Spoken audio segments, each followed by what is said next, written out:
Gold trusted gold buyers తాకట్టులో ఉన్న బంగారాన్ని విడిపించి ఈ రోజు ఉన్న మార్కెట్ ధరకే కొనబడును.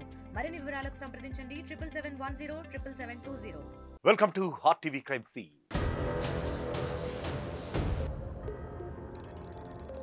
భార్య భర్త ముగ్గురు పిల్లలు, సొంతిల్లు, మంచి ఉద్యోగం. ఒకప్పుడు సంతోషంగా ఉన్న ఆ కుటుంబం ఇప్పుడు అనాథగా మారింది. పిల్లల భవిష్యత్తు కోసం ఆలోచించిన తల్లిదండ్రులు చివరికి వారి కారణంగానే ఆత్మహత్య చేసుకున్న ఘటన నిజామాబాద్ జిల్లాలో చోటు చేసుకుంది. కారణం ఆదాయానికి మించిన అప్పులు, స్థాయికి మించిన కలలు. పిల్లలకు మంచి భవిష్యత్తు ఉండాలన్న ఆలోచనతో స్తోమతకు మించి చేసిన ఖర్చే ఆ తల్లిదండ్రుల పాలిట శాపంగా పరిణమించింది. నిజామాబాద్ గాయత్రీనగర్లో శ్రీనివాస్, మమతా దంపతులు ఊరేసుకుని చనిపోవడం తీవ్ర కలకలం రేపింది. ఆర్థిక ఇబ్బందులు, అప్పు ఇచ్చిన వాళ్ల ఒత్తిళ్లు తట్టుకోలేక ఇంట్లోనే ఆత్మహత్యకు పాల్పడ్డారు ఆ దంపతులు. శ్రీనివాస్, మమతా దంపతులకు 2 కుమారులు, కుమార్తె ఉన్నారు. సొంతింట్లోనే హాయిగా ఉన్న ఈ కుటుంబం మెల్లిగా అప్పుల ఊబిలో కూరుకుపోయింది. పెద్ద కొడుకును దుబాయ్కి పంపించేందుకు కొంత అప్పు చేశారు. ఆ వెంటనే కుమార్తె పెళ్లి కోసం స్థాయికి మించిన ఖర్చు చేశారు. అప్పటికే శ్రీనివాస్ కుటుంబానికి స్తోమతకు మించిన బరువు పెరిగిపోయింది. దీంతో సొంతిల్లు అమ్ముకోవాల్సిన పరిస్థితి వచ్చింది. అద్దె ఇంట్లోకి షిఫ్ట్ అయినప్పటికీ శ్రీనివాస్ కుటుంబం అప్పుల ఊబిలోంచి బయటికి రాలేకపోయింది. ఏడాది క్రితం చిన్న కొడుకు కూడా దుబాయ్ వెళ్తానంటూ మళ్ళీ అప్పులు చేసి మరీ పంపించారు. కొడుకులు మంచి పొజిషన్లో ఉంటే వాళ్లే అప్పులు తీరుస్తారన్న నమ్మకం. కానీ ఆ నమ్మకం నిజం కాలేదు. కొడుకులు పెద్దగా పట్టించుకోలేదు. వడ్డీ వ్యాపారులు ఏమాత్రం కనికరం చూపలేదు. ఇన్నాళ్లు కూడబెట్టుకున్న గౌరవం మొత్తం రోడ్డు పాలైపోయింది. ఇంకేముంది, ఇవన్నీ భరించలేక ఆ దంపతులిద్దరూ ఆత్మహత్య చేసుకున్నారు. వీళ్ళకి ఏంది కొద్దిగా ఆర్థికంగా ఇబ్బంది.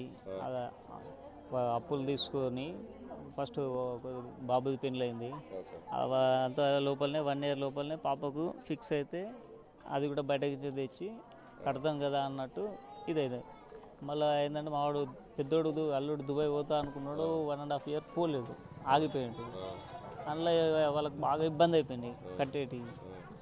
అట్లా ఇక ఇల్లు ఉండే అక్కడ ఇల్లు అమ్మేసి కొన్ని కట్టిరు. ఆల్రెడీ అంతకుముందు కడతా పోతుర్రు. వాళ్ళు ఏంటంటే కట్టినవన్నీ వడ్డీ కిందనే ఇది చేస్తున్నారు. అది పరిస్థితి. వడ్డీ వ్యాపారుల వేధింపులు తట్టుకోలేక శ్రీనివాస్ ఐపీ కూడా పెట్టినట్లు బంధువులు చెబుతున్నారు. అయినప్పటికీ అప్పులోళ్ళు ఇంటి మీదకి రావడంతో మనస్తాపానికి గురై ప్రాణాలు తీసుకున్నారని కన్నీళ్లు పెట్టుకున్నారు. ఏమి ఇబ్బందులు ఆయన కొడుకు చేసిన అప్పుల బాధతోని వీళ్ళకి బాధ అయింది అంతే, తప్ప ఇంకేం లేదు. ఇబ్బందులు అప్పులో ఇబ్బంది వచ్చి వరితేనే కదా ఇంత పెద్ద సొసైటీ చేసుకున్నది. వాళ్ళు ఇంటికి వచ్చి టార్చర్ 3 రోజుల కింద వచ్చి టార్చర్ పెడితేనే ఇది సొసైటీ చేసుకున్నారు. ఇది ప్రాబ్లం. లేకుంటే అంత మంచి ఐపీ తీసిండు కూడా, ఆల్రెడీ తీసినా కానీ ఇక వచ్చి ఇంత టార్చర్ పెట్టి వాళ్ళు 2 పానాలు తీసిండు. మరోవైపు నిజామాబాద్లో వడ్డీ వ్యాపారుల వేధింపులు కూడా పీక్స్ కు చేరుకున్నాయి.